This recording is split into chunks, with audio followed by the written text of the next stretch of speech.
একটা সন্তান বিদেশ থাকে, ওই সন্তান জানে না যে মা কোরবানির গোশত মুখে দেয় না সন্তানের চিন্তায়। মা গোশত পাকায় পাকায় খাওয়ায় কিন্তু নিজে খায় না, সন্তানের মায়ায় পড়ে আছে। আমি যদি ভালো খাই আমার সন্তানটা না জানি না খেয়ে কষ্ট পাচ্ছে। মা পাগলের মতো থাকে। ঢাকায় থাকলে মা বারবার বলে একটু বাড়ি আয়, কোরবানির সময় গোশত খেয়ে যাও, আমি মা তোমারে ছাড়া খেতে পারি না। একটা মা সন্তানের জন্য এত পাগল। সন্তান যদি বুঝতো জীবনে মায়ের চোখের দিয়ে তাকাইয়া রাগ মেজাজ দিয়ে কথা বলতো না।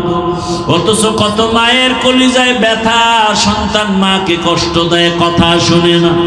ও আমার কলিজার যুবক বাবারা, ওই মায়ের দোয়া নিতে চাইলে বিনয়ের সাথে ক্ষমা চাইয়ে তওবা করো। সন্তানের মায়া বুড়া বয়সে সহ্য করা যায় না। ও আমার কলিজার যুবক, এমন একটা বয়ান নাই যেখানে মা বাবারা কান্না করে না, অভিযোগ করে না, সন্তান মা বাবার কথা মতো চলে না। হুজুর একটু সন্তানের বয়ান করে বুঝায় দিয়ে, মায়ের সাথে খারাপ আচরণ করে, বাবার সাথে খারাপ আচরণ করে। ও আমার যুবক বাবারা, পায়ে হাত রেখে বলি, এমন রত্ন যদি থাকে হারায় না রে বাবা। ওই মা বাবার দোয়া ছাড়া আল্লাহর কসম আমি হাফিজুর রহমান এই চেয়ারে বসতে পারি না। ওই মা বাবা জীবনের কত বড় রত্ন।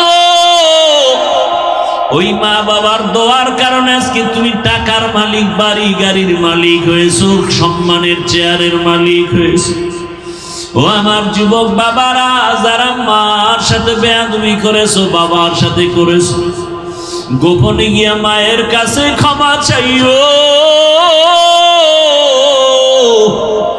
বাবার কাছে ক্ষমা চাইও। মা বাবার দোয়া সারা জীবন সফল হবে না। ও ঘরের মা, আপনার বুড়া মা বাবাও যদি থাকে সেবা করবেন। অনেক মায়ের খবর এমন জানি, স্বামীর ঘরে যাওয়ার পরে আর মা বাবার খেদমত করে না, খবরও নেয় না। এমনটা যেন না হয়। ওরে নিজের মা বাবা যদি কবরে চলে যায়, ও পর্দার আড়ালের মা শ্বশুর শাশুড়ির খেদমত করিয়ে, শ্বশুর শাশুড়ি যদি দোয়া করে আপনার দুনিয়ার জীবন ধন্য হবে, হাসরের ময়দানেও সম্মানের চেয়ার পাবে।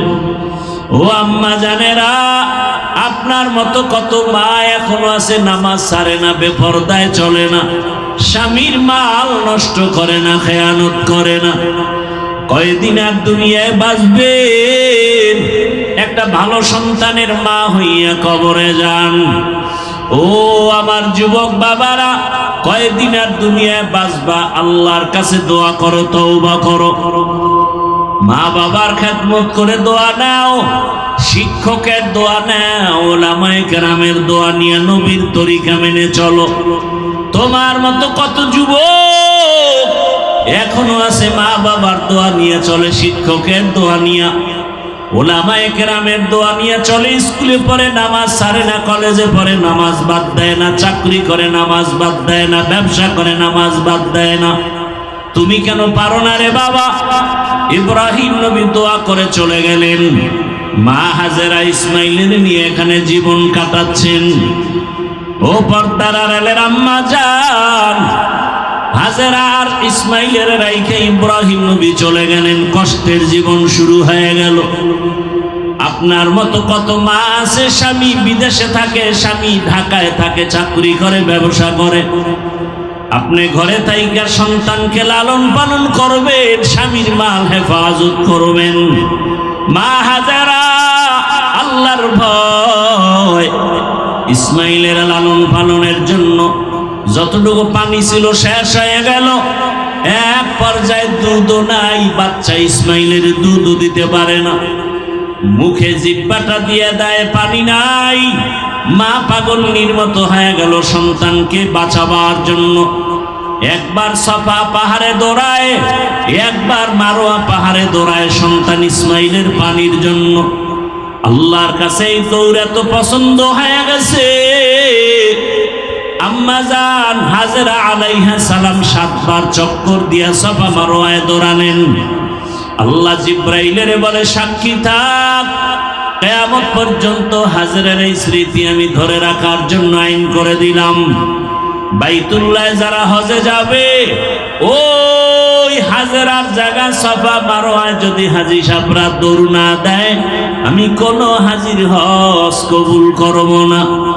মা হাজেরা কান্না করে, ইসমাইলের মুখে পানি দেওয়ার জন্য কোথাও পানি পাওয়া যায় না। হঠাৎ বাইতুল্লাহর কিনারায় আওয়াজ শুনে কে যেন হাজেরা বলে ডাকে। মা হাজেরা দৌড়ায় গা, দেখেন মানবের আকৃতি, আল্লাহর ফেরেশতা জিবরাইল সেখানে হাজির হয়ে গেল। কি চাও? পানি চাই। পাখা দিয়া ডানা দিয়া বাড়ি মারলেন, ইসমাইল নবীর পায়ের গোড়া থেকে পানি বের হওয়া শুরু হয়ে গেল। আম্মা জান হাজেরা পাথর দিয়া পানি আটকায় দিলেন, নিজে পান করলেন, সন্তানকেও পান করালেন জমজমের পানি। আজ ওই জমজমের পানি হাজার হাজার কোটি মিলিয়ন ট্রিলিয়ন বিলিয়ন পানি লিটার হাজী সাহেবরা নেয়, জমজমের পানি বাড়েও না কমেও না। সাহাবায়ে কেরাম নবীকে প্রশ্ন করলেন, হে রহমতের নবী, জমজম কূপের পানির তলা কোথায়, কমেও না বাড়েও না? নবী বলেন, জমজম কূপের পানির সংযোগ হলো হাউজে কাউসারের সাথে। দুনিয়াতে এমন সুন্দর বিশুদ্ধ পানি নাই যেই পানি পান করলে পিপাসার সাথে ক্ষুধাও নিবারণ হবে। একমাত্র জমজমের পানি, যে পানি পান করলে শুধু পিপাসা নিবারণ হয় না, ক্ষুধাও নিবারণ হয়। শুধু ক্ষুধা নিবারণ হয় না, কঠিন রোগ থেকে আল্লাহ তাকে মুক্তি দান করেন। পানি পান করলেন, স্বাভাবিক জীবনে ফিরে আসলো। ইসমাইল বড় হতে লাগলো। হতে হতে যখন 14 বছর হয়ে গেল, কম বেশি ঐতিহাসিকরা লিখলেন, ইসমাইল যখন বড় হয়ে গেল, পরীক্ষা। ইব্রাহিম নবী স্বপ্নে দেখতেছেন, আল্লাহ দেখাচ্ছেন, তোমার কলিজার আপন বস্তু তুমি কোরবানি করো, জবাই করো। এই স্বপ্ন 3 দিন দেখার পরে সিদ্ধান্ত নিলেন, আল্লাহর হুকুম বোধহয় ইসমাইলকে জবাই করার জন্য। বাবা হইয়া সন্তানকে জবাই করার জন্য ছুরি নিয়ে হাতে রেডি হয়ে গেলেন, জবাই করবে। আল্লাহ ডাইরেক্ট বলে নাই ইসমাইলের জবাই করো, আল্লাহ স্বপ্নে দেখাইছে তোমার আপন বস্তু তুমি জবাই করো। ইব্রাহিম নবী প্রথম দিন উট জবাই করলেন, দ্বিতীয় দিন উট জবাই করলেন, বুঝতে পারেন নাই। শেষ পর্যন্ত ইসমাইলের জবাই করার জন্য রওয়ানা।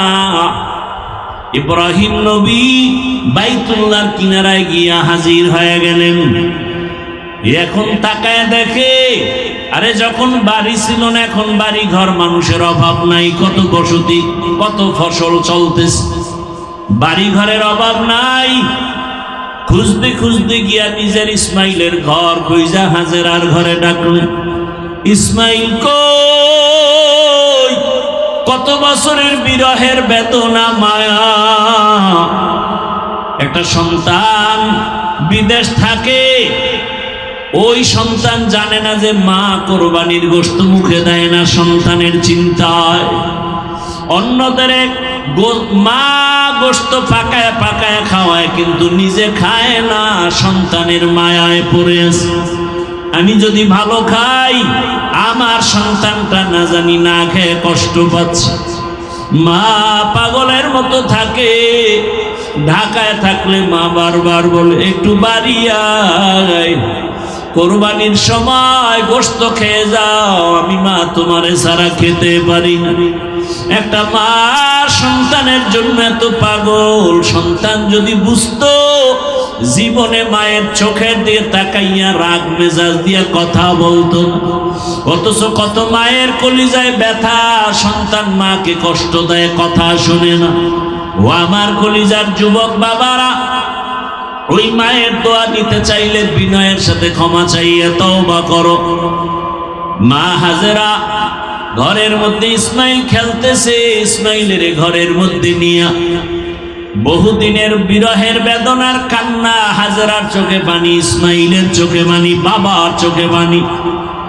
ইব্রাহিম নবী বলে, হাজেরা দেরি করা যাবে না, তাড়াতাড়ি রেডি করে দাও, ইসমাইলের নিয়ে মালিকের দাওয়াতে যাব। মা হাজেরা বুঝতে পারেন নাই কোথায় জানি দাওয়াতে যাবে, দুনিয়ার কোনো মালিক, দুনিয়ার কোনো বাদশা দাওয়াত দিছে, আসল মালিক আল্লাহ দাওয়াত দিছি। ইব্রাহিম নবী হিকমতে কথা ঘুরায় বললেন, মা হাজেরা বুঝতে পারলেন না।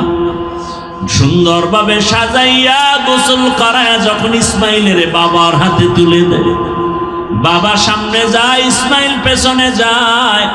কোরবানির জায়গা বর্তমান মিনা বাজার, যখন এখন যেখানে কোরবানি ইব্রাহিম ওখানেই দিলেন, ইসমাইলের ওখানে নিয়া এবার 14 বছরের সন্তান ইসমাইলের বাবা ডাক দিয়া কয়, ইয়া আবাতিফ ইয়া বুনাইয়া ইন্নী আরা ফিল মানামি আন্নী আযবাহুকা ফানজুর মাযা তারা। ও আমার কলিজার সন্তান, আমি স্বপ্ন দেখলাম তোমারে জবাই করতেছি, তোমার কি মতামত? দেরি নাই, সাথে সাথে ইসমাইল বলতেছে, ইয়া আবাতি ফাআল মা তুমার সাতাজিদুনি ইনশাআল্লাহু মিনাস সাবিরিন। ও বাবা, তাড়াতাড়ি স্বপ্নের কাজটা করে ফেলেন, ইনশাআল্লাহ ধৈর্য ধারণকারীদের মধ্যেই আমাকে পেয়ে যাবেন। ইসমাইল এই কথা বইলা, ইতিহাসবিদরা বলেন ইসমাইল এবার কান্না শুরু করছেন, হালকা, বেশি জোরে না। আবার যদি জবাই না হয় আল্লাহর কাছে কি জবাব দিব? বিনয়ের সাথে একটু বললেন, কান্না জড়িত কণ্ঠে, বাবা এই কথা যদি আমাকে বাড়িতে বলতে, আমার দুঃখিনী মা এত কষ্ট করে আমাকে বড় বানাইলেন, লালন পালন করলেন, আপনি ছিলেন না, ওই মায়ের কাছ থেকে একটু বিদায় নিয়ে আসতাম। যদি বাড়িতে বসে বলতেন, বলেন নাই দুঃখ নাই, বাড়িতে যাওয়ার পরে যদি মা দেখি ইসমাইল নাই, মা পাগলের মতো হয়ে যাবে, ইসমাইল ইসমাইল বলি। আপনি আমার মাকে সালাম দিবেন আর সান্ত্বনা দিবেন। আমার মা যদি আমারে না দেখে কান্না করে, আপনার মায়ের সাথে রাগ করবেন না, আমার মাকে সান্ত্বনা দিয়ে বলবেন, ইসমাইল তোমারে সালাম পাঠাইছে, আর হাসরের ময়দানে তোমার সন্তানের সাথে মোলাকাত হয়ে যাবে জান্নাতে। আব্বা জান, আমারে জবাই করার জন্য উপর করে শোয়া দেন, আপনার চোখে রুমাল দিয়া বাঁধেন, কারণ জবাই করার সময় যদি মায়ার নজর লাগে আর জবাই করতে পারবেন না রে বাবা। আমার হাতে পায়ে রশি দিয়া বাঁধেন, কারণ জবাই করার সময় যদি হাতে পায়ে নড়াচড়া লাগে আপনি সহ্য বেয়াদবি হবে, আল্লাহ রাগ করবে। ইসমাইল শুয়া পড়লেন, ইব্রাহিম ছুরি নিয়া ইসমাইলকে জবাই করবে।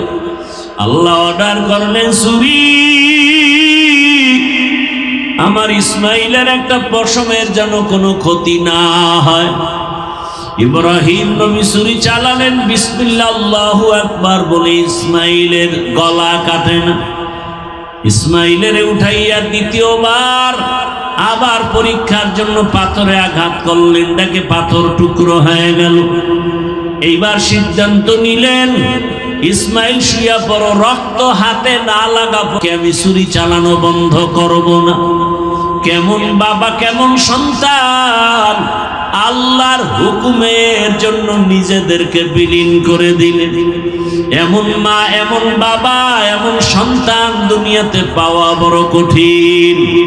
আজকে অনেক বাবা নামাজ পড়ে, সন্তানটা নামাজ পড়ে কিনা খবর নাই। আবার অনেক সময় দেখি সন্তান নামাজ পড়ে, বাবায় নামাজের খবর নেয় না। সন্তান দাড়ি রাখতে চায়, বাবা দাড়ি রাখাটারে পছন্দ করে না। ও মা, ও বাবারা, এমন সন্তান দুনিয়াতে কেন নিলেন যে সন্তান দিনের পথে চলবে না? এখনো সময় আছে, তওবা করেন। ইব্রাহিম নবীর মতো বুড়া বাবারাও তৈরি হয়ে যান। জীবনে গুনাহ করবেন না, দাড়ি কাটবেন না, আল্লাহর হুকুম নবীর তরিকা মেনে চলবেন, ওলামায়ে কেরামের দোয়া নিয়ে চলবেন। মা বোনদের বলবো, হাজেরা আলাইহিস সালামের মতো একজন ত্যাগী মা হয়ে যান। সন্তানটাকে কোরআন পড়নেওয়ালা নামাজি ডাক্তার বানাবেন, ইঞ্জিনিয়ার বানাবেন, নামাজি কোরআন পড়নেওয়ালা ইঞ্জিনিয়ার বানাবেন। সন্তানটারে জেনারেল লাইনে পড়াবেন, আগে কোরআন পড়ায়া নামাজি বানায়া দেন, ডাক্তার হলেও জীবন ধন্য। সন্তানটা ইঞ্জিনিয়ার হলেও জীবন ধন্য, ওসিডিসি হবে জীবন ধন্য, এমপি হবে জীবন ধন্য।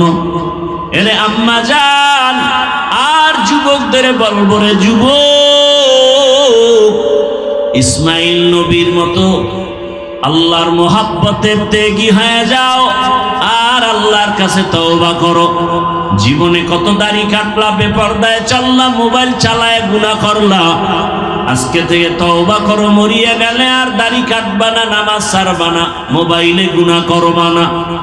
মা বাবার দোয়া নিয়া, শিক্ষকের দোয়া নিয়া, উলামায়ে কেরামের দোয়া নিয়া, নবীজির আদর্শ মেনে চলবা।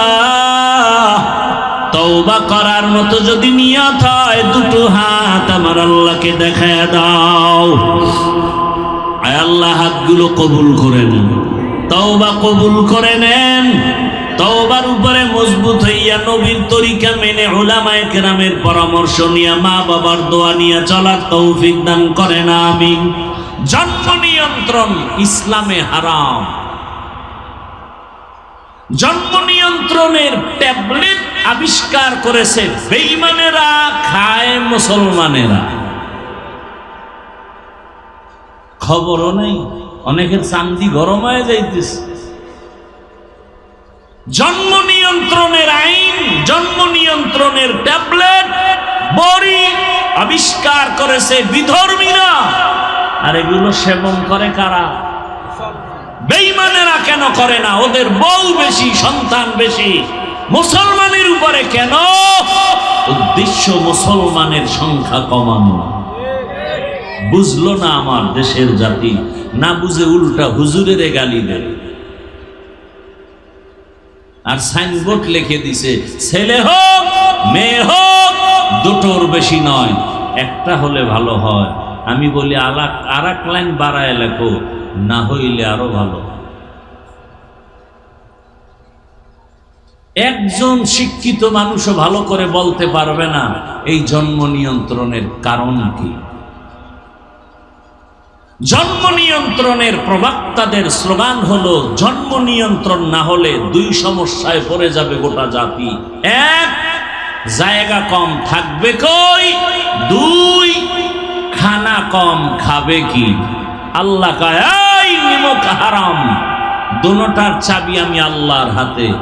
মানুষ বানাবো আমি, থাকার জায়গার ব্যবস্থাও করব আমি, খানার ব্যবস্থাও করব আমি। গর্তের পিপিলিকার খানা কে দেন?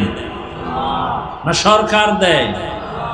নদীর মধ্যে আপনাদের সমুদ্রে কোটি কোটি মাছ, বড় বড় বড় বড় তিমি আছে না নাই? কে খাওয়ায়? এক একটা নীল তিমির প্রতিদিনের খাদ্য তালিকা 1000 কেজি চিংড়ি মাছ। দৈনিক ঢাকার চিড়িয়াখানার লেখা আছে, একটা বাঘের প্রতিদিনের খাদ্য 17 কেজি গোশত। জঙ্গলে হাজার হাজার প্রাণী, সমুদ্রে হাজার হাজার মাছ, ওদের টাইম মতো খানাটা কে দেন? ইয়া আইয়ুহান নাস আনতুমুল ফুকারাউ ইলাল্লাহ ওয়াল্লাহু হুয়াল গানিয়্যুল হামিদ।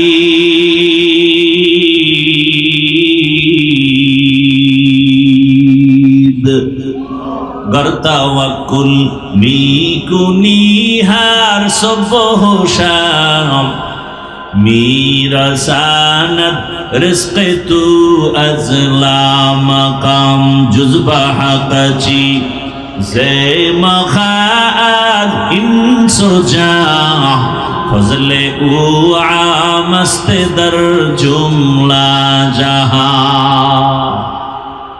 আল্লাহ বলেন, মানুষ তোমরা সবাই ফকির, আমি আল্লাহ শুধু ধনী। আমি আল্লাহ শুধু ধনী না, প্রশংসিত ধনী। দুনিয়ার সব ধনীদের বদনাম আছে, আল্লাহ এমন ধনী যার বদনাম। দুনিয়ার ধনীদের বদনাম কি? দেয় 5 টাকা, মাস্তানি করে 50 টাকা। কথা বলেন না কেন? মসজিদে মাদ্রাসায় দান করে 50,000, চাপাবাজি করে মাদ্রাসা আমি করে দিছি। এরকম চাপাবাজ আছে না নাই? দিবে দিবে বলে আপনাদের বলে সব দেওয়া হবে, বিদ্যুৎ দেওয়া হবে, আরামে এসিতে ঘুম পাড়ায় দেওয়া হবে, নিজে কেউ খাবে কেউ খাবে না, হবে না তা হবে না বলে, কিন্তু সব নিজে খায়, অন্যের খবরও নেন। এরকম চাপাবাজ আছে না নাই? আল্লাহ হেদায়াত দান করুন, আল্লাহ হেদায়াত দান করুন।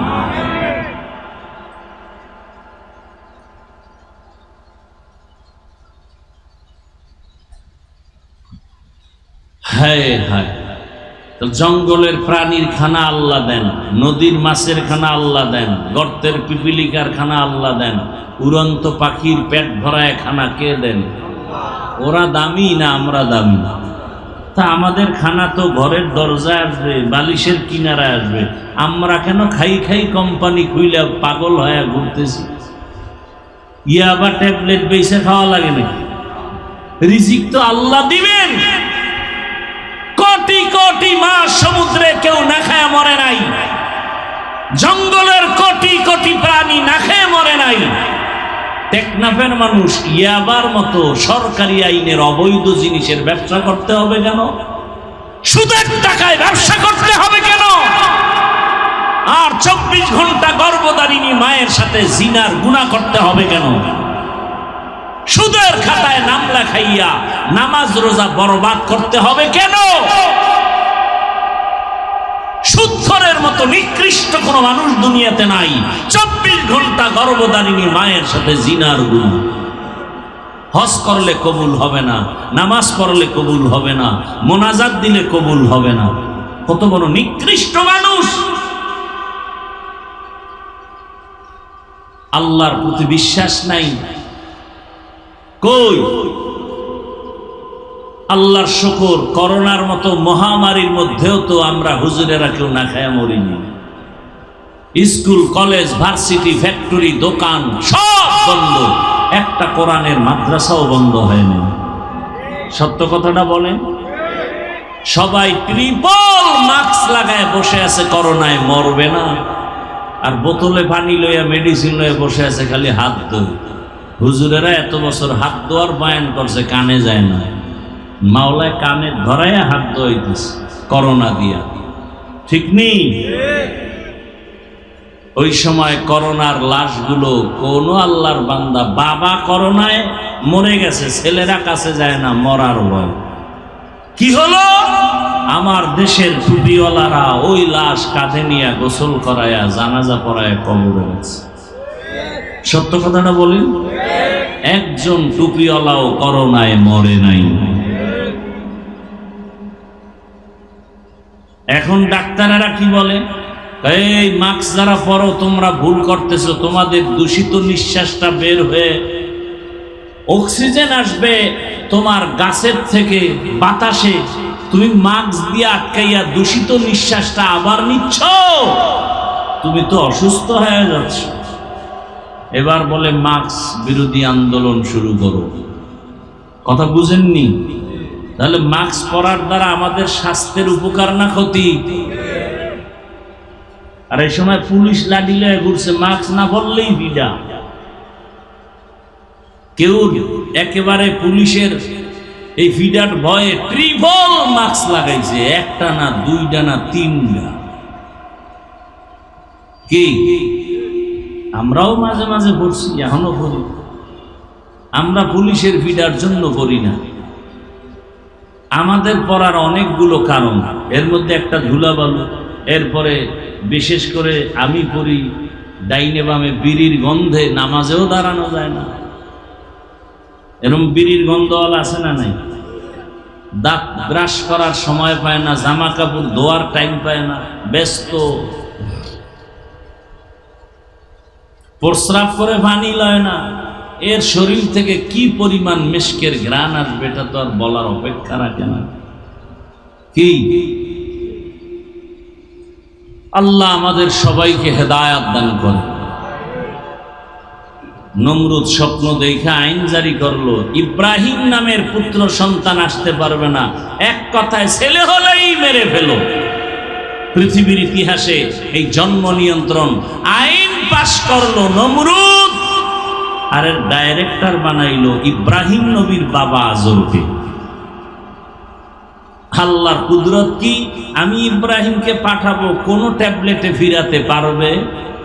আচ্ছা দেখেন তো, ছেলে হোক মেয়ে হোক দুটোর বেশি নয়, একটা হলে ভালো হয় স্লোগান আর জন্ম নিয়ন্ত্রণের ট্যাবলেট যেদিন থেকে শুরু হয়ে গেছে। এখানে বহু শিক্ষিত মানুষ আমাকে আল্লাহর রাস্তে বলবেন, আমি কাউকে আঘাত করতে চাই না, কারণ আমরা মুসলমান, আমাদের ঈমানকে বাঁচাবার জন্য বলছি। বলুন তো, আমাদের দেশে এই জন্ম নিয়ন্ত্রণের কারণে 10 বছর আগের তুলনায় বর্তমানে জনসংখ্যা কম না বেশি? তো ট্যাবলেট কই? সব চাইয়ে রয়েছে। পরিবার পরিকল্পনার চাকরিজীবীরা মানুষের সামনে সেবা দিচ্ছে জন্মকে কন্ট্রোল করার জন্য। তো 10 বছর আগের তুলনায় মানুষ কমছে না বাড়ছে? তো ট্যাবলেট কই, স্লোগান কই? ছেলে হোক মেয়ে হোক দুটোর বেশি নয়, একটা হলে ভালো হয়। আল্লাহ কয় আমার সাথে চালাকি। ওয়ামাকারু ওয়ামাকারাল্লাহ ওয়াল্লাহু খায়রুল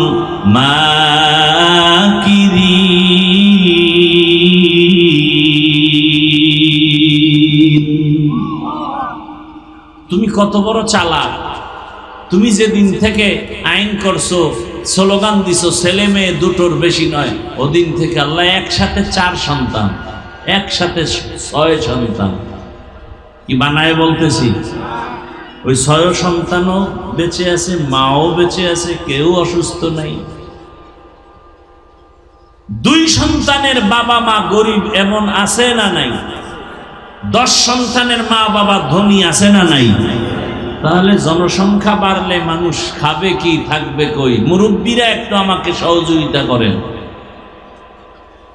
1% জায়গায় 50 বছর আগে যে পরিমাণ ধান হইতো, বর্তমানে ওই একই 1% জায়গায় ধান কম না বেশি? বলেন, সত্যটা বলেন। বাড়াইছে সরকার?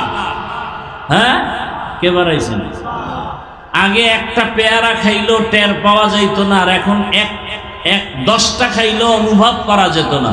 আর এখন একটা পেয়ারা এত বড়, একজনে খেতে পারি না।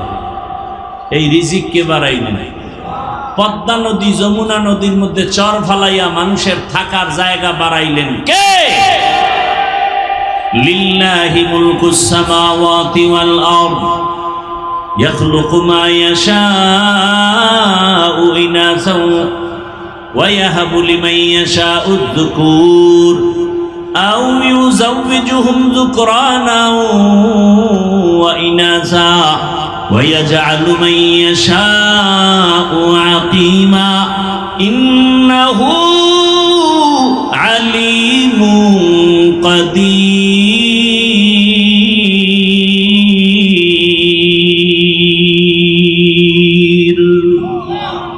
আসমান জমিনের ক্ষমতা কার হাতে?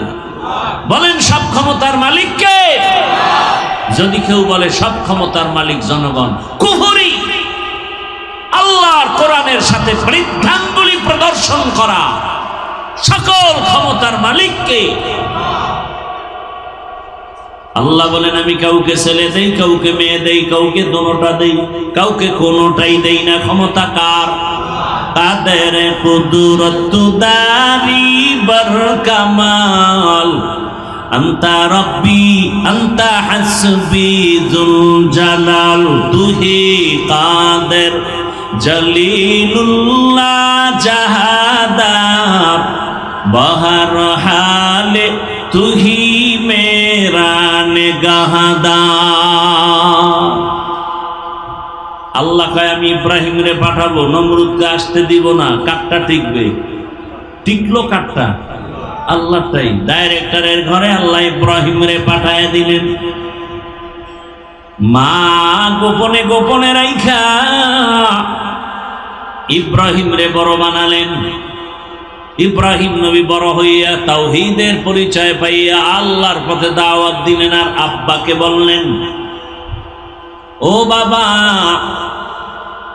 তুমি এমন খোদার অনুসরণ করো যাদের তোমরা নিজের হাতে বানাইছো, বানাইয়া সামনে ফলমূল দাও, ফল খাবে দূরের কথা, মশাও তাড়াইতে পারে না।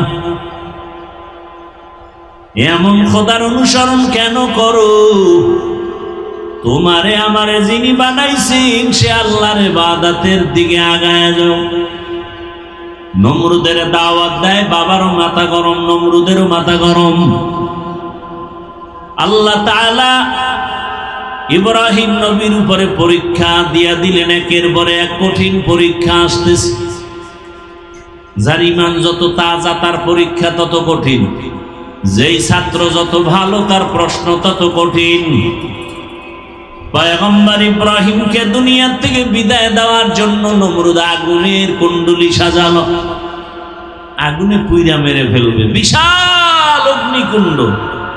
বাঁচানের মালিক কে? আল্লাহ যদি হেফাজত করেন কেউ মারতে পারে না। তাকায় দেখছে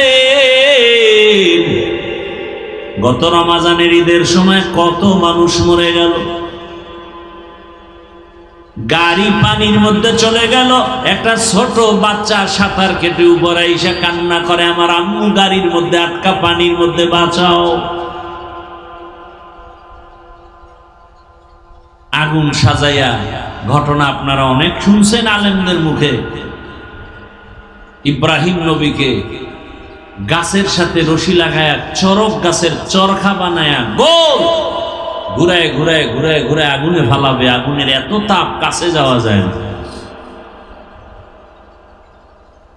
কিন্তু ইব্রাহিমকে রশি দিয়া বাঁধে টানতেছে, উঠে না, গাছও নড়ে না। নমরুদের খোদাগিরি যায় যায় অবস্থা। ইবলিস এসে বলে, কোনো টেনশন নেই, আকামের হেডমাস্টার আমি, আল্লাহর সামনে যুক্তি দিয়া কাট করে ফেলাইছি গোটা দুনিয়া। কি সমস্যা? এই সমস্যা বলে এই মুহূর্তে পারবা না, জানো না ইব্রাহিম এমন আল্লাহর ইবাদত করেন, ওই আল্লাহর রহমতের নূরের ফেরেশতারা ইব্রাহিমের সহযোগিতায় রশি ধরে রাখছে, পারবা না। হ্যাঁ, এই সময় একটা আকাম করা লাগবে। কাম না আকাম? বিড়ি টানা কাম না আকাম? আকামেরও মধ্যে কিছু লাইন আছে, যেমন দাড়ি কামানো একটা আকাম না কাম, কিন্তু এটা লাভ আছে, আছে না নাই? আছে, কিছু লাভ আছে। যা দুনিয়ার লাইনে, আল্লাহর লাইনে তো কোনো লাভ নেই। বিড়ি টানলে কি লাভ? কি যুবকরা যারা বিড়ি টানেন, কি লাভ? চেহারা সুন্দর। এক সময় একটা লাভ আছে, বাথরুম ক্লিয়ার হয়। কষ্ট হইতেছে আপনাদের? এই যত কষ্ট মানসিক না, শারীরিক একটু কষ্ট গরমে, শুধু এই প্যান্ডেলের কারণে। এই গরমে এই এত টাকা খরচ করার কি দরকার ছিল? এগুলি শুধুই অনর্থক করা হয়েছে। বাঁশ দিয়া বাতি লাগাই দিত আর খোলা মাঠে বয়ান চলতো, সবাই একটু বাতাস পাইত। আবার এদিক দা লেগাইছে আরো খাস পর্দা। টাকা আছে, কি করবে? কেউ যদি বুদ্ধি দেয় বলবে, না না না, এটা অজের তো কোনো একটা রৌনকই আসবে না। অথচ খোলা মাঠে বয়ান করলে এটা রৌনক আরো বেশি হয়। যাই হোক, আর একটু সময় নেই। কি দিবেন না উঠে যাবেন? আর একটু সময় দিবেন, আল্লাহ কবুল করেন। ইবলিস কি কইল? এই মুহূর্তে একটা আকাম করতে হবে। কি? ঐতিহাসিকরা বলছেন এক বর্ণনা যে ইব্রাহিমকে উলঙ্গ করো, আর এক বর্ণনা আছে এই মুহূর্তে যুবক যুবতীদের অর্ধুলঙ্গ করে এখানে নাচ গান শুরু করো, তাহলে রহমতের ফেরেশতারা ভেগে যাবে, ইব্রাহিমের রশি টেনে আগুনে ফেলানো সহজ হবে, তাই করল। এক পর্যায়ে আগুনে ফেললো। আল্লাহ অর্ডার করে দিলেন, কুলনা ইয়া নারু কুনি বারদাও ওয়া সালামান আলা ইব্রাহিম কে লুতুফে খেশরা ইজহার কর বাখলি নশনারে রা গুলজার কর। আল্লাহর আদেশ যখন আসছে, নমরুদ কয়, এই আগুন, ইব্রাহিম রে জ্বালাও না কেন? আগুনের জবান খুলে গেল। আগুন বলে, তুমিও যার গোলাম, আমিও তার গোলাম। তুমি আমাকে, তোমার গোলাম তো আর আমি না। তুমি আমাকে বলো জ্বালাইতে পারি না কেন? আমার মালিক বলে, খবরদার ইব্রাহিমের একটা পশম যেন না জ্বলে। আল্লাহ নোটিশ জারি করে দিলেন, ঠান্ডা হও। মুফাসসিরিনে কেরাম বলেন, শুধু ইব্রাহিমের আগুন ঠান্ডা হয় না, দুনিয়াতে ওই টাইমে যত আগুন ছিল সব ঠান্ডা হয়ে গেছে। তবে ঠান্ডাটা হয়েছিল সালামান, শান্তিদায়ক ঠান্ডা, কষ্টদায়ক ঠান্ডা। অনেক ঠান্ডা আছে কষ্টদায়ক, আর একটা শান্তিদায়ক ঠান্ডা। আমি কিন্তু অনেক সংক্ষেপে নিয়ে আসছি। এবার ইব্রাহিম আগুন থেকে বের হবেন, বের হয়ে আর থাকবেন না। এবার হিজরতের নিয়ত করলেন। ওই আমার তেলাওয়াতকৃত আয়াত এখান থেকে শুরু। ইব্রাহিম বললেন, ইন্নী যাহিবুন ইলা রাব্বি সাইয়াহদিন। আর থাকবো না, আমি আমার রবের দিকে যাব, রব আমাকে রাস্তা দেখাবেন। ইব্রাহিম নবী রাওয়ানা ফিলিস্তিনের দিকে চলে যাবেন।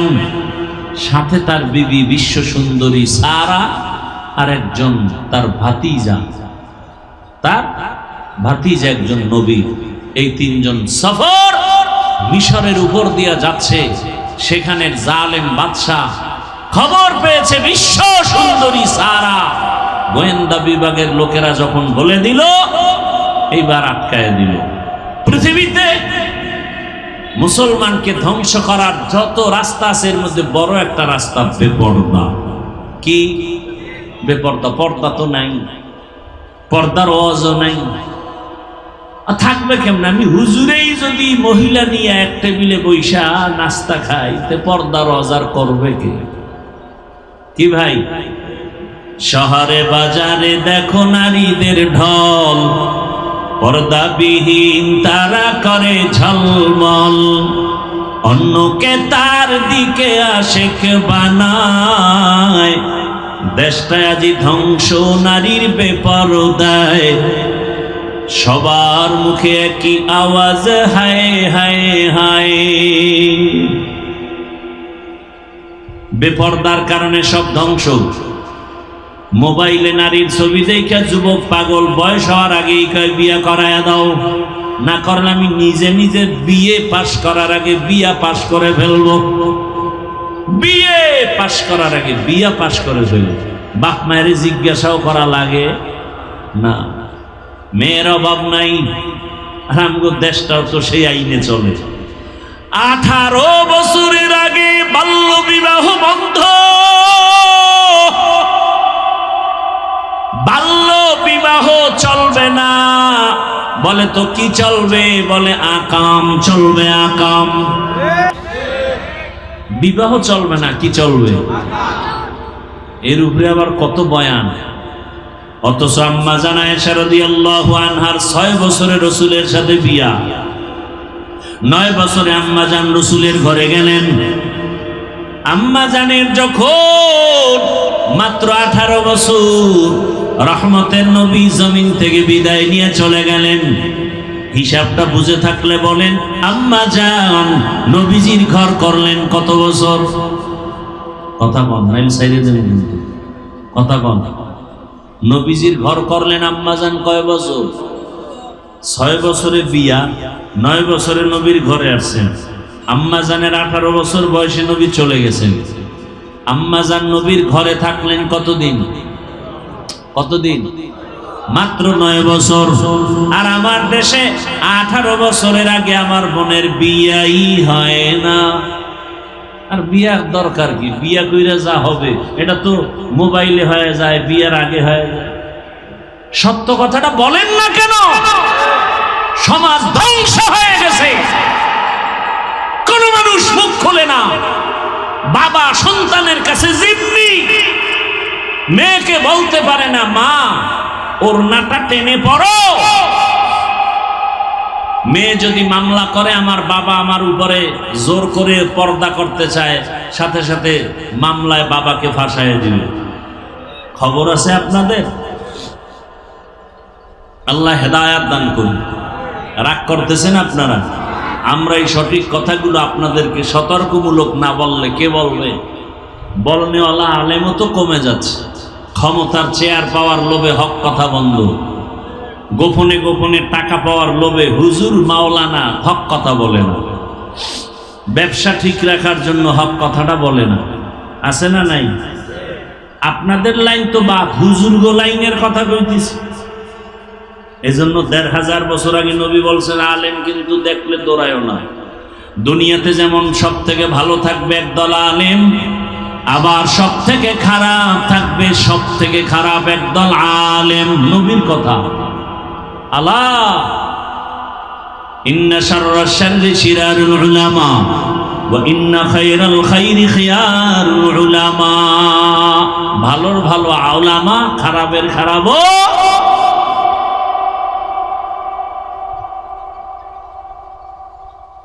পয়গম্বর ইব্রাহিম হিজরতের জন্য রেডি হয়ে গেলেন। ওই জালেম মিশরের বাদশাহ খবর পাইয়া সারাকে নিয়ে গেল জোর জুলুম করে। পয়গম্বর ইব্রাহিম আল্লাহর কাছে বলেন, হে মালিক, আমার স্ত্রীর উপরে ইজ্জত নষ্ট করবে, আমি কেমনে সহ্য করি? আল্লাহ কয়, ভয় নাই, আমি তোর অন্তর চোখ খুলে দিব। জালেম তার সামনে নিয়ে তোমার বিবির সাথে যা করবে তুমি এখানে বসে অন্তর চক্ষু দিয়া সব দেখবা। জালেম সুন্দরী দেখা পাগল হয়ে গেছে। যখন হাতটা বাড়াইতে চাইল সাথে সাথে হাতটা বাঁকা হয়ে গেল। এইভাবে ৩ বার। শেষবারের মতো কয়, এই মহিলা, তোমার মধ্যে এমন কি পাওয়ার যে আমি হাত বাড়াইলে বাঁকা হয়ে যায়? জবান বন্ধ, তুমি আবার দোয়া করছো আমার হাত ভালো, এই পাওয়ার কি? আমার পাওয়ার নাই তো। আমি এতটুকু পাওয়ার আছে যে আমি একজন নবীর স্ত্রী। তাই বলে, হ্যাঁ, কে সে নবী? ইব্রাহিম। কোথায়? গাছতলায়। লোক পাঠালেন, ডেকে আনলেন, সম্মানের সাথে ক্ষমা চাইলেন, মেহমানদারি করাইয়া জানতে চাইলেন। বিশ্ব সুন্দরী পাইলেন, সন্তান কয়টা পেয়েছেন? এই বুড়া বয়সে কয় একটাও পাই নেই। খাদেমা হাজেরা নামের মেয়েটাকে হাদিয়া দিলেন। বিবি সারার অনুমতি সাপেক্ষে বিবাহ করে ফেললেন পয়গম্বর ইব্রাহিম। বিবাহ করার পরে দোয়া করলেন, রব্বি হাবলি মিনাস সলিহিন। ও দয়ার মালিক, নেককার একটা সন্তান আমাকে দাও। আল্লাহ কয়, আমার কাছে চাইলে আমি ফিরাই না। সন্তান আল্লাহর কাছে চাও। 10টা ছেলে হইয়া লাভ কি যদি বাবার ইজ্জত নষ্ট করে ফেলে? এক সন্তান যথেষ্ট যদি বাবার ইজ্জত রক্ষা হয়। কথা ঠিক না? আল্লাহর কাছে চাইতে হবে, চাইলেই হবে না। আরে গাছ না লাগায় ফল চাইলে হবে? ভালো গাছের ফল লাগান, ভালো ফলের গাছ লাগায় ফল চাবেন, আল্লাহ দিবেন।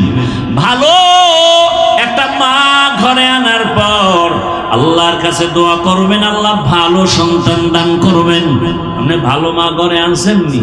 আপনি তো ঘরে আনছেন ডানা কাটা বড়ি। কি বড়ি? ডানা কাটা বড়ি। এইসা ডানা কাটে, এই সেই স্বামীরে কয়, তোর মায়ের ডানা ভালো না, তোর বাবার ডানা ভালো না, ঘর বাড়ি ছেড়ে চল টেকনাফ শহরে কক্সেস বাজারে ফেলাট ল। ওখানে লইয়া লইয়া কয়েকদিন খাইয়া লইয়া ঘুরে টুইরা পাখির মতো কয়, তোর ডানাও ভালো না, হিজরত করে ভেগে গেলাম। কি বানায় বলছে? এই আকাম চলে না, চলে না। আল্লাহ হেদায়াত দান করুন। ডানা কাটা পড়ি তো ফলাফল নগদ। পয়গম্বর ইব্রাহিম দোয়া করলেন, নবীর দোয়া সাথে সাথে কবুল হয়ে গেছে।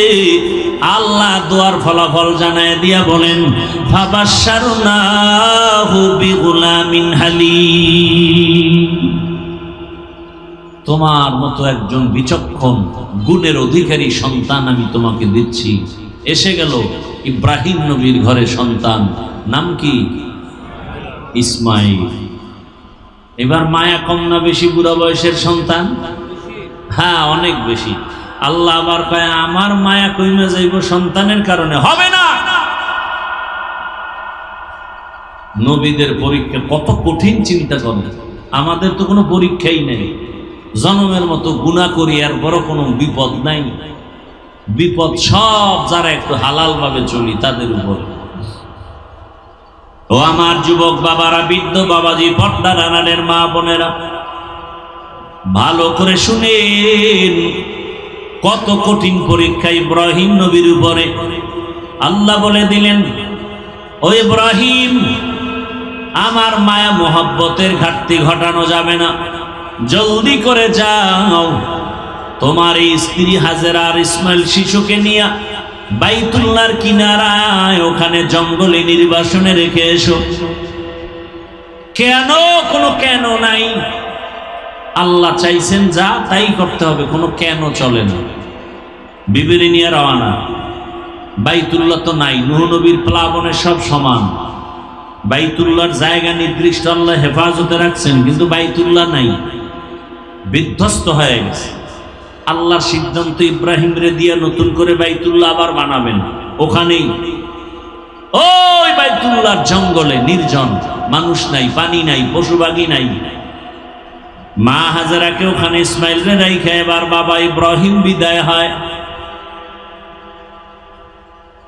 উটের পিঠে যখন রওয়ানা, ইসমাইলের মাটির মধ্যে শোয়াইয়া মা হাজেরা দৌড়, এমন জোরে দৌড় দিয়া ডাক দিয়া কই, হে স্বামী,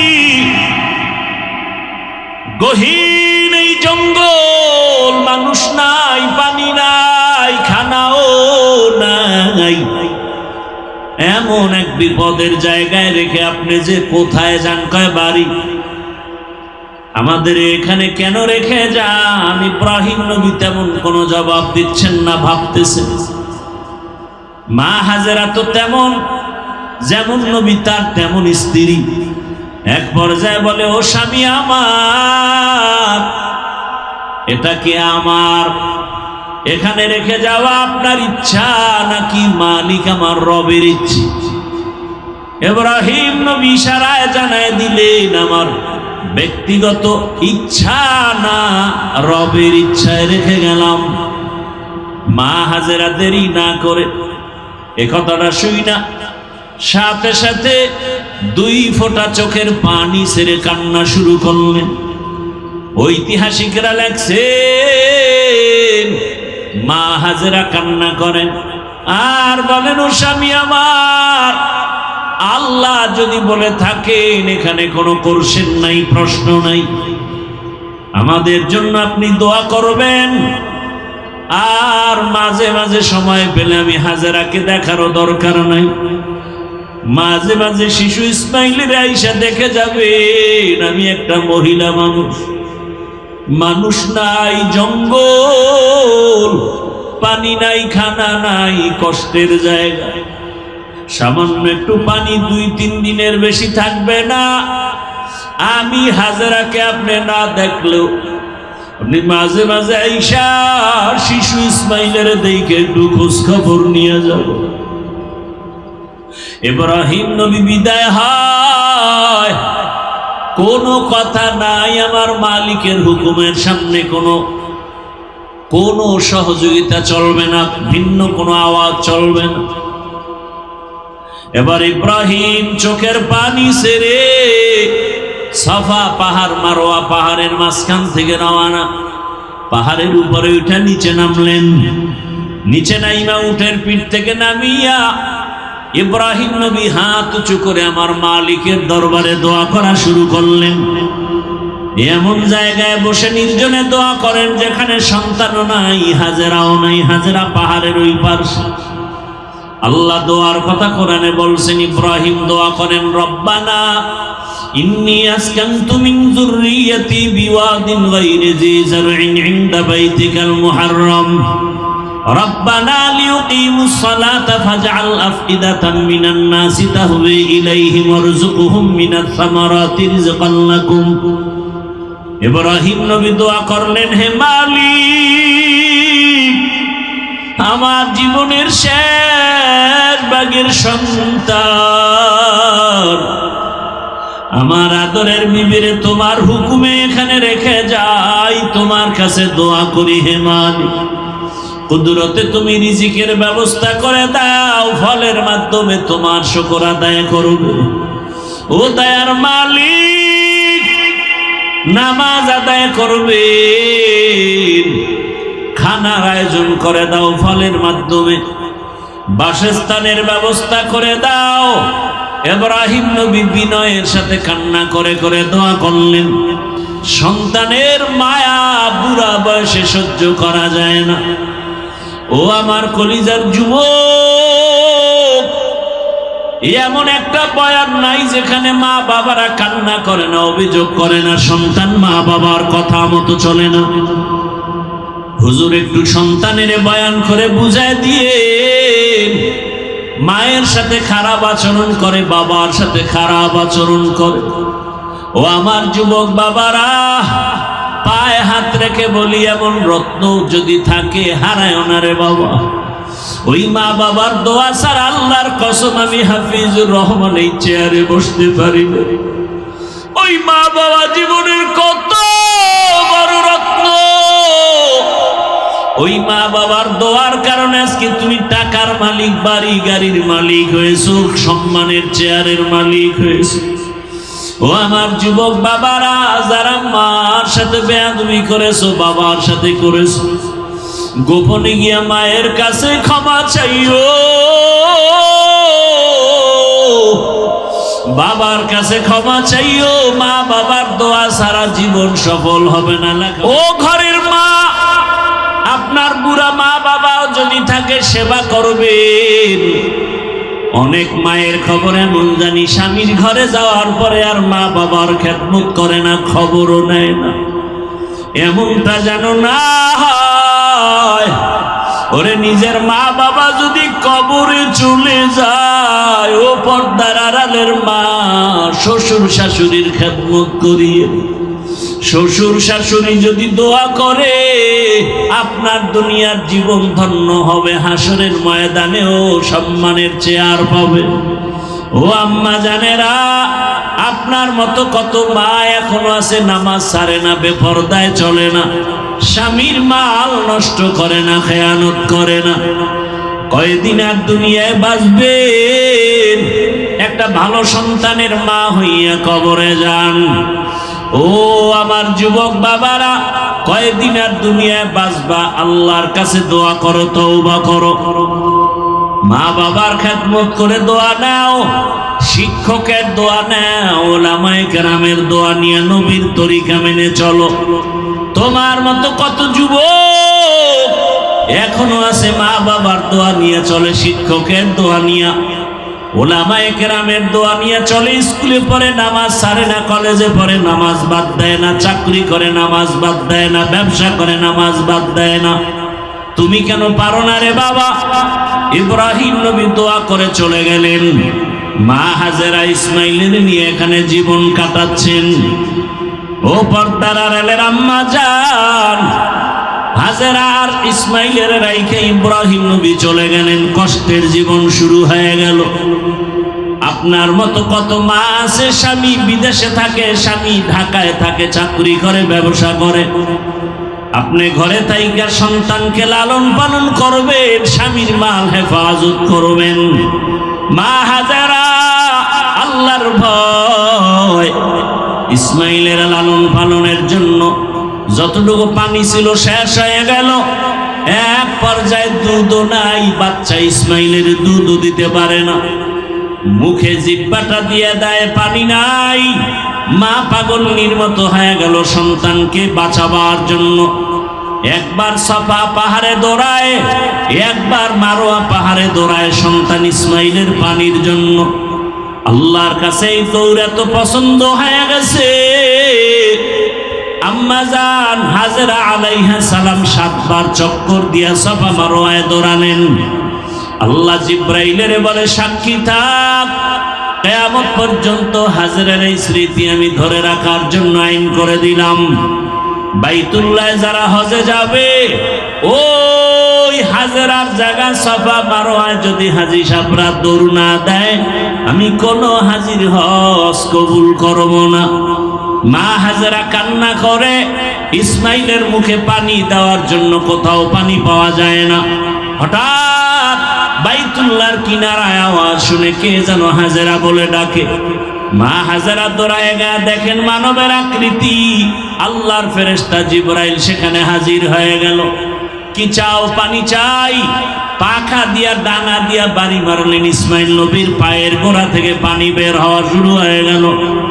আম্মা জান হাজেরা পাথর দিয়া পানি আটকায় দিলেন, নিজে পান করলেন, সন্তানকেও পান করালেন জমজমের পানি। আজ ওই জমজমের পানি হাজার হাজার কোটি মিলিয়ন ট্রিলিয়ন বিলিয়ন পানি লিটার হাজী সাহেবরা নেয়। জমজমের পানি বাড়েও না কমেও না। সাহাবায়ে কেরাম নবীকে প্রশ্ন করলেন, হে রহমতের নবী, জমজম কূপের পানির তলা কোথায়? কমেও না বাড়েও না। নবী বলেন, জমজম কূপের পানির সংযোগ হলো হাউজে কাউসারের সাথে। দুনিয়াতে এমন সুন্দর বিশুদ্ধ পানি নাই যেই পানি পান করলে পিপাসার সাথে ক্ষুধাও নিবারণ হবে। একমাত্র জমজমের পানি, যে পানি পান করলে শুধু পিপাসা নিবারণ হয় না, ক্ষুধাও নিবারণ হয়। শুধু ক্ষুধা নিবারণ হয় না, কঠিন রোগ থেকে আল্লাহ তাকে মুক্তি দান করেন। পানি পান করলেন, স্বাভাবিক জীবনে ফিরে আসলো। ইসমাইল বড় হতে লাগলো। হতে হতে যখন 14 বছর হয়ে গেল, কম বেশি ঐতিহাসিকরা লিখলেন, ইসমাইল যখন বড় হয়ে গেল, পরীক্ষা। ইব্রাহিম নবী স্বপ্নে দেখতেছেন, আল্লাহ দেখাচ্ছেন, তোমার কলিজার আপন বস্তু তুমি কোরবানি করো, জবাই করো। এই স্বপ্ন 3 দিন দেখার পরে সিদ্ধান্ত নিলেন, আল্লাহর হুকুম বোধহয় ইসমাইলকে জবাই করার জন্য। বাবা হইয়া সন্তানকে জবাই করার জন্য ছুরি নিয়ে হাতে রেডি হয়ে গেলেন, জবাই করবে। আল্লাহ ডাইরেক্ট বলে নাই ইসমাইলের জবাই করো। আল্লাহ স্বপ্নে দেখাইছে, তোমার আপন বস্তু তুমি জবাই করো। ইব্রাহিম নবী প্রথম দিন উট জবাই করলেন, দ্বিতীয় দিন উট জবাই করলেন, বুঝতে পারেন নাই। শেষ পর্যন্ত ইসমাইলের জবাই করার জন্য রওয়ানা। ইব্রাহিম নবী বাইতুল্লাহর কিনারায় গিয়া হাজির হয়ে গেলেন। এখন তাকায় দেখে, আরে যখন বাড়ি ছিল না, এখন বাড়ি ঘর, মানুষের অভাব নাই, কত বসতি, কত ফসল চলতেছে, বাড়ি ঘরের অভাব নাই। খুঁজতে খুঁজতে গিয়া নিজের ইসমাইলের ঘর খুঁজা হাজেরার ঘরে ডাকলেন, ইসমাইল কই? কত বছরের বিরহের বেদনা মায়া। একটা সন্তান বিদেশ থাকে, ওই সন্তান জানে না যে মা কোরবানির গোশত মুখে দেয় না সন্তানের চিন্তায়। অন্যদের মা গোশত পাকায় পাকায় খাওয়ায়, কিন্তু নিজে খায় না, সন্তানের মায়ায় পড়ে আছে। আমি যদি ভালো খাই, আমার সন্তানটা না জানি না খেয়ে কষ্ট পাচ্ছে। মা পাগলের মতো থাকে। ঢাকায় থাকলে মা বারবার বলে, একটু বাড়ি আয়, কোরবানির সময় গোশত খেয়ে যাও, আমি মা তোমারে ছাড়া খেতে পারি না। একটা মা সন্তানের জন্য এত পাগল। সন্তান যদি বুঝতো, জীবনে মায়ের চোখের দিয়ে তাকাইয়া রাগ মেজাজ দিয়া কথা বলতো না। অথচ কত মায়ের কলিজায় ব্যথা, সন্তান মাকে কষ্ট দেয়, কথা শোনে না। ও আমার কলিজার যুবক বাবারা, ওই মায়ের দোয়া নিতে চাইলে বিনয়ের সাথে ক্ষমা চাইয়ে তওবা করো। মা হাজেরা ঘরের মধ্যে ইসমাইল খেলতেছে, ইসমাইলের ঘরের মধ্যে নিয়া বহুদিনের বিরহের বেদনার কান্না, হাজেরার চোখে পানি, ইসমাইলের চোখে পানি, বাবার চোখে পানি। ইব্রাহিম নবী বলে, হাজেরা দেরি করা যাবে না, তাড়াতাড়ি রেডি করে দাও, ইসমাইলের নিয়ে মালিকের দাওয়াতে যাব। মা হাজেরা বুঝতে পারেন নাই কোথায় জানি দাওয়াতে যাবে, দুনিয়ার কোনো মালিক, দুনিয়ার কোনো বাদশা দাওয়াত দিছে, আসল মালিক আল্লাহ দাওয়াত দিছি। ইব্রাহিম নবী হিকমতে কথা ঘুরায় বললেন, মা হাজেরা বুঝতে পারলেন না। সুন্দরভাবে সাজাইয়া গোসল করায় যখন ইসমাইলের বাবার হাতে তুলে দেয়, বাবা সামনে যায়, ইসমাইল পেছনে যায়। কোরবানির জায়গা বর্তমান মিনা বাজার, যখন এখন যেখানে কোরবানি ইব্রাহিম ওখানেই দিলেন, ইসমাইলের ওখানে নিয়া এবার 14 বছরের সন্তান ইসমাইলের বাবা ডাক দিয়া কয়, ইয়া আবাতিফ ইয়া বুনাইয়া ইন্নী আরা ফিল মানামি আন্নী আযবাহুকা ফানজুর মাযা তারা। ও আমার কলিজার সন্তান, আমি স্বপ্ন দেখলাম তোমারে জবাই করতেছি, তোমার কি মতামত? দেরি নাই, সাথে সাথে ইসমাইল বলতেছে, ইয়া আবাতি ফাআল মা তুমার সাতাজিদুনি ইনশাআল্লাহু মিনাস সাবিরিন। ও বাবা, তাড়াতাড়ি স্বপ্নের কাজটা করে ফেলেন, ইনশাআল্লাহ ধৈর্য ধারণকারীদের মধ্যেই আমাকে পেয়ে যাবেন। ইসমাইল এই কথা বইলা, ইতিহাসবিদরা বলেন ইসমাইল এবার কান্না শুরু করছেন, হালকা, বেশি জোরে না। আবার যদি জবাই না হয় আল্লাহর কাছে কি জবাব দিব? বিনয়ের সাথে একটু বললেন, কান্না জড়িত কণ্ঠে, বাবা এই কথা যদি আমাকে বাড়িতে বলতে, আমার দুঃখিনী মা এত কষ্ট করে আমাকে বড় বানাইলেন, লালন পালন করলেন, আপনি ছিলেন না, ওই মায়ের কাছ থেকে একটু বিদায় নিয়ে আসতাম। যদি বাড়িতে বসে বলতেন, বলেন নাই দুঃখ নাই, বাড়িতে যাওয়ার পরে যদি মা দেখি ইসমাইল নাই, মা পাগলের মতো হয়ে যাবে, ইসমাইল ইসমাইল বলি। আপনি আমার মাকে সালাম দিবেন আর সান্ত্বনা দিবেন। আমার মা যদি আমারে না দেখে কান্না করে, আপনার মায়ের সাথে রাগ করবেন না, আমার মাকে সান্ত্বনা দিয়ে বলবেন, ইসমাইল তোমারে সালাম পাঠাইছে, আর হাসরের ময়দানে তোমার সন্তানের সাথে মোলাকাত হয়ে যাবে জান্নাতে। আব্বা জান, আমারে জবাই করার জন্য উপর করে শোয়া দেন, আপনার চোখে রুমাল দিয়া বাঁধেন, কারণ জবাই করার সময় যদি মায়ার নজর লাগে আর জবাই করতে পারবেন না রে বাবা। আমার হাতে পায়ে রশি দিয়া বাঁধেন, কারণ জবাই করার সময় যদি হাতে পায়ে নড়াচড়া লাগে আপনার সহ্য বেয়াদবি হবে, আল্লাহ রাগ করবে। ইসমাইল শুয়া পড়লেন, ইব্রাহিম ছুরি নিয়া ইসমাইলকে জবাই করবে। আল্লাহ অর্ডার করলেন, ছুরি আমার ইসমাইলের একটা পশমের যেন কোনো ক্ষতি না হয়। ইব্রাহিম নবী ছুরি চালালেন, বিসমিল্লাহ আল্লাহু আকবার বলে ইসমাইলের গলা কাটে না। ইসমাইলের উঠাইয়া দ্বিতীয়বার আবার পরীক্ষার জন্য পাথরে আঘাত করলেন, দেখে পাথর টুকরো হয়ে গেল। এইবার সিদ্ধান্ত নিলেন, ইসমাইল শুয়া পড়ো, রক্ত হাতে না লাগাবো, আমি ছুরি চালানো বন্ধ করব না।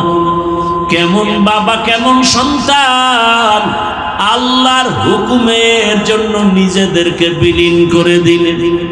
এমন মা, এমন বাবা, এমন সন্তান দুনিয়াতে পাওয়া বড় কঠিন। আজকে অনেক বাবা নামাজ পড়ে, সন্তানটা নামাজ পড়ে কিনা খবর নাই। আবার অনেক সময় দেখি সন্তান নামাজ পড়ে, বাবায় নামাজের খবর নেয় না। সন্তান দাড়ি রাখতে চায়, বাবা দাড়ি রাখাটারে পছন্দ করে না।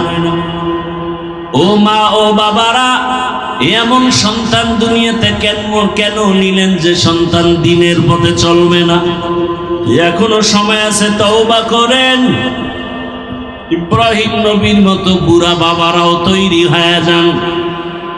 জীবনে গুনাহ করবেন না, দাড়ি কাটবেন না, আল্লাহর হুকুম নবীর তরিকা মেনে চলবেন, ওলামায়ে কেরামের দোয়া নিয়ে চলবেন। মা বোনদের বলবো, হাজেরা আলাইহিস সালামের মতো একজন ত্যাগী মা হয়ে যান। সন্তানটাকে কোরআন পড়নেওয়ালা নামাজি ডাক্তার বানাবেন, ইঞ্জিনিয়ার বানাবেন, নামাজি কোরআন পড়নেওয়ালা ইঞ্জিনিয়ার বানাবেন। সন্তানটারে জেনারেল লাইনে পড়াবেন, আগে কোরআন পড়ায়া নামাজি বানায়া দেন, ডাক্তার হলেও জীবন ধন্য। সন্তানটা ইঞ্জিনিয়ার হলেও জীবন ধন্য, ওসিডিসি হবে জীবন ধন্য, এমপি হবে জীবন ধন্য। এরে আম্মা জান আর যুবকদের বলবো, রে যুবক, ইসমাইল নবীর মতো আল্লাহর মোহাব্বতের ত্যাগী হয়ে যাও আর আল্লাহর কাছে তওবা করো। জীবনে কত দাড়ি কাটলা, বেপরদায় চললা, মোবাইল চালায় গুনাহ করলা, আজকে থেকে তওবা করো। মরিয়া গেলে আর দাড়ি কাটবা না, নামাজ ছাড়বা না, মোবাইলে গুনাহ করবা না। মা বাবার দোয়া নিয়া, শিক্ষকের দোয়া নিয়া, উলামায়ে কেরামের দোয়া নিয়া, নবীজির আদর্শ মেনে চলবা। তওবা করার মতো যদি নিয়ত হয়, দুটো হাত আমার আল্লাহকে দেখায় দাও। আয় আল্লাহ, হাতগুলো কবুল করে নেন, তওবা কবুল করে নেন। তওবার উপরে মজবুত হইয়া নবীর তরিকা মেনে, উলামায়ে কেরামের পরামর্শ নিয়া, মা বাবার দোয়া নিয়া চলার তৌফিক দান করেন, আমিন।